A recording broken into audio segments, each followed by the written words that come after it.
What's going on, y'all? This is Greg. Greg said it. We're back with inspiration, motivation. Still birthday day.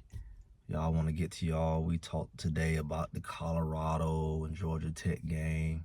And man, it was a loaded conversation, to say the least. It was a lot to kind of like unload.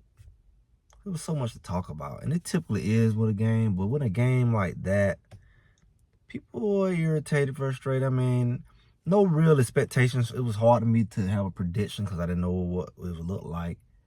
But now looking at it, to me, Colorado didn't play far off of what I expected, but it was some things that I did expect. I did expect the defense, linebackers to be a little better. Maybe I expected a little more pressure on the quarterback. Man, but they did get to him pretty good. It wasn't like he was just sitting there. And the biggest thing that really stands out, that really what I want to talk about, Kaidon Salter. And we could say play calling and all that. I think that's yet to be fully seen, but I think that is a factor that's just going to continue to reveal itself over time, because this is year 3, 2.5 or 2.25, however you want to say it, with Pat Shurmur. And you're going to see a pattern. Now you can't hide behind Shedeur, not just with talent, but, everybody blames Shedeur on why it was so much throwing. He calling the plays. They doing it for him. Now he gone. And you say you built around him, so maybe you built around Shedeur. So I thought when you were building around Salter, I wouldn't think that you would make Salter play like Shedeur. We seen Salter film. I thought that you would be smart and customize it based off where you seen him successful at when he went undefeated. Not only where he's comfortable, but where he's most effective. He's most effective when he's a true dual threat. How the plays around, play action, everything should be centered around that. Clearly, Georgia Tech don't have their quarterback dropping back and sitting in the pocket and all that. Everything is built around play action and countering and jet sweeps and all that, because that's what makes him dangerous. That's what makes him effective. When any given time he can run the ball, whether it's a pass or a run, he always has the ability to take off because that's his strength. I thought that the same thing really applies. And if you think about it, they probably came out the same year. They both from Texas. They both fifth-year seniors. I mean, they're very similar in style. One is bigger than the other, but Kaidon Salter is a dual threat like that guy. He probably has, it's no problem, he has a stronger arm. I don't know if he's that much more accurate, but I know he has a stronger arm. Neither one of them are the most fundamental as a quarterback. Salter's very raw quarterback that's been playing so long. He throws the ball like a baseball player, really. He just slang that thing, and that's probably what affects his accuracy. But when you got a guy in college football in this day and time, you have young guys, you have undisciplined guys, they got to play their role. Colorado didn't play their role for crap. They were all in each other's lanes. I mean, trying to do each other's job, not doing their own. But when you have that type of generation of football, it's very hard to stop a running quarterback because he's not really accounted for. And the person who could account for him usually is not as talented or athletic as he is. And if you do have to put somebody specific in place and take one of your talents to mirror that quarterback, then you're taking away from other athletes on the field. And that's just not good to go against Colorado because they have so much talent out there. You need all the talent and your best talent out there covering them. Marion Millers, the Sincere Browns, and all these guys they got that didn't get the ball but one time the whole game. And it wasn't because they wasn't blocking. He getting sacked 10 times, so you can't blame it on that. It's purely the play calling, and it's purely maybe his decision making because they probably were open. I know sometimes they were open and he didn't throw the ball. That's not his strength. Maybe Juju, but not his. So when you think about it, what he should have been doing is pretty much identical, if not exactly what Georgia Tech was doing. That's what I thought. I was going to battle other guys who, maybe our defense slowed them down, but they got to stop Salter too. I kept saying they should be familiar with it because they have a quarterback to do it, and they should know what it looked like. But Salter should have gave them a run for their money because they're not the best when it comes to stopping running quarterbacks. They're not the best with stopping anything, really. You didn't put no pressure on them. They couldn't really stop our run. They don't stop the run, especially running quarterbacks well, and they don't stop the pass well. That's why Georgia Tech is only a 7-8 win team every year, and it's going to be that way this year. I know you wishful thinking. I hope they win so we can look good. It's over. You can't control that. Just like we can control what Kansas State did last year and teams, you know, you can't control that. Georgia Tech is Georgia Tech. They're that every year. They're consistent. They can change coaches. They're consistent. But they're going to consistently get somebody who like to run that ball. That's one thing for sure. They've always been one of the top teams running the ball. They're not the top in record. They're not the top in recruiting, but they run that ball. They've been doing that for decades at this point. Even back when I was young with Joe Hamilton. And then, you know, Reggie Ball came in throwing more. But that was really one of the few quarterbacks I've seen. And that was one of their better times. And, you know, that's when they had more threats out there. And then you seen Megatron come along. That's when they was really airing the ball out. Outside of that, not a lot. Not a lot of people who really can just throw that thing. Salter got to figure out, and I would think after 5 years in college, he has to figure out who he is. What makes him who he is? What makes him unique from any other quarterback on that roster? What makes him the guy that's worth starting? If he doesn't play into that, his behind gonna be on the bench, and he can forget about the NFL because you have to be something unique. You're not a unique passer, so why hang your hat on that? Georgia Tech quarterback knew he wasn't a unique passer. He ran for 150-some yards, beat up and all. I'm not saying Salter needs to get beat up. I'm not saying, but what will open up his passing potential is the fact that he can take off running. Y'all turn y'all back on me and chase out the receivers y'all want to. I'm finna run for 30, 40 yards every time. And your linebacker, he can forget about touching me. He's not coming near me. Y'all take off and put y'all people in coverage and forget about me. I ain't gonna have to throw the ball. I'll run for 20 yards a pop. That's what Salter's biggest threat is. That he could do it like he's jogging. That's what should have happened. But like so many of us in life, we're not successful because we don't have identity. Our identity is trying to emulate what somebody else is doing. That's when it gets ugly. That's when you become a regular Joe Blow. You don't even realize that's why you can't make the money you make. You should make or want to make. That's why you can't get the success and the accolades, because you're trying to be something you're not great. I talked about Stoudemire. I said Stoudemire's an outside linebacker. I've been saying that for 2 years. People, you don't know anything about football, clearly. I played it, and I played the same position, and we're identical size. And I tried to do what Stoudemire did. I tried to go to DB. I played at corner. I could do it.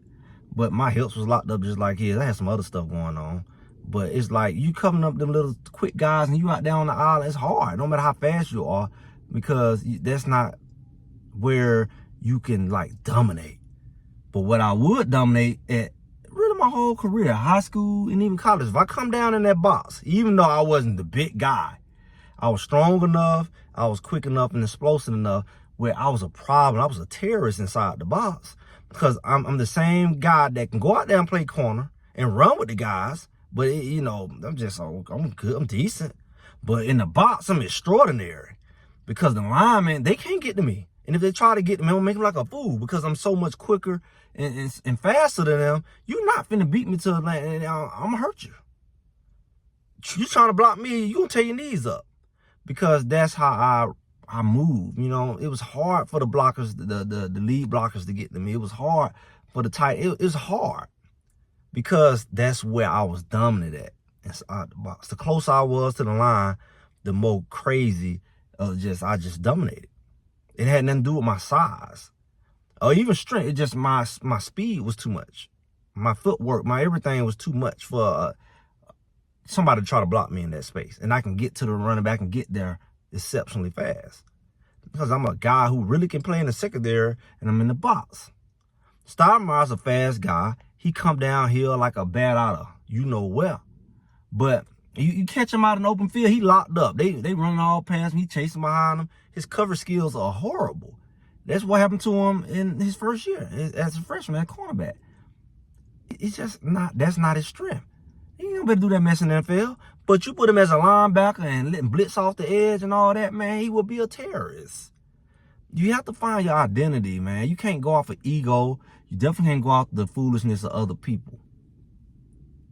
In life, you got to figure out not just what I'm good at, but what I'm great at. And the problem is sometimes you can have too many talents, too many interests, and you can find yourself just normal or below normal, really, because you never really can become great at something because you don't find that thing. You okay with just being in a place where you can be average. I just give you an example of Stoudemire. He's average in the secondary, if not below at times. But you bring him in that box and he really hone into that, he could be above average. Salter, he could throw some passes every now and then and, you know, overthrow people and all that and throw 50 and 60%, he doing good.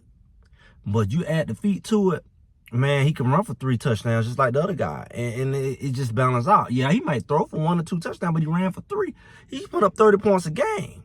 It still results. And that will open up the run game for everybody else because everybody watching him. They got a game plan for him. When you take that away, he's just average. He's below average. Compared to the top average, you know, when you look at the median number and all of that, we all can learn from that. I mean, we got to find that place where we don't look like we don't belong somewhere. We can be taken for granted because you're operating in an area, a field, position that it doesn't really encompass who you are, and it makes you look less than because that's not where you belong. You don't belong there, and people will diminish you overall because you're doing something you're really not really good at or great at, and, you know, inconsistent at, because that's not what you're supposed to be doing. That's not your strength. It's not your skill set. And it's horrible. And it's like the result of the game. It's irritating. It's frustrating because you're not really excelling. And then people look at you like, what's going on? You're not able to sell. And it's like, I know you could have done better if you just had did this. And it just creates a problem. Now people down on you, talking down on you. I look at Salter, everybody ready to put Juju in. But Salter started for a reason. But the reason he started, he didn't show. And the problem is, if you don't show and you keep trying to be somebody else, the person who really is that gonna take his position. Because he's not gonna succeed or even beat them at that. But he can beat them at what he do, which is the combination of the two. I just noticed that, man. And we pointed to coaches and said, what's going on, coaches? You know, we know Schumer was in the box. Maybe some frustration dealing with communication there. He wasn't there to speak in his ear. I know they got quarterback coaches, and I don't know what's the structure, but it's like, how do y'all let this happen? How do you go after the game and make all these comments where you should have ran? Why y'all didn't say that during the game? Why y'all didn't put them aside? Hey, man, run the doggone ball. Why keep sitting back, watching stuff and talk about it after the game? Why not at halftime say, hey, man, run the freaking ball? Quit doggone standing back, acting like you some super duper pocket passer. You got 1,000,000 miles of green grass in front of you, and you sitting waiting back and then gonna overthrow the man. When you could have went on, you could have walked to that first down. They can't outrun you. You're slippery as butter. They can't tackle you. You got open field, man. Get my first down. We should not be selling for field goals and turnovers when we got you at quarterback. That's unacceptable. It's unacceptable that you think that we can go out 3rd and 5, 3rd and 7 with you back there. It's just like when you look at Daniels up there. I remember watching him as a pro. I'm like, he makes pros look too easy. Anytime with 3rd and short, you knew he was getting his little bit of puny self. Jayden Daniels up there with the Commanders.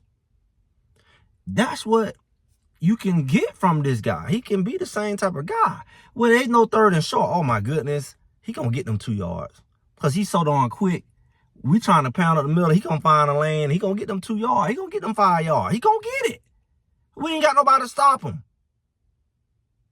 And if we get too cute and load up the box, a running back will sneak out there. He dump it out in the flats. So quick pitch it out there because we watching him.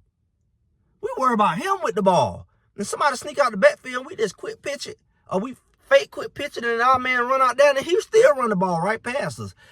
You can build a whole thing around him just like Georgia Tech built around their quarterback. That's their success. And you got way more weapons than Georgia Tech. They shouldn't be on the field with you. They don't have your receiver room. They got one good running back that's really like, okay, so how you give him that, but he don't even stay healthy. But you got way more weapons in totality. And that's why Coach Prime said this is a better team. You're not leaning on one or two players. Georgia Tech have to lean on one or two players. Identity, y'all. Everybody talking about identity. Colorado find it, they better find it fast. And we ain't talking about flexing on Delaware. You better get it together over these next couple games because you're going to need it.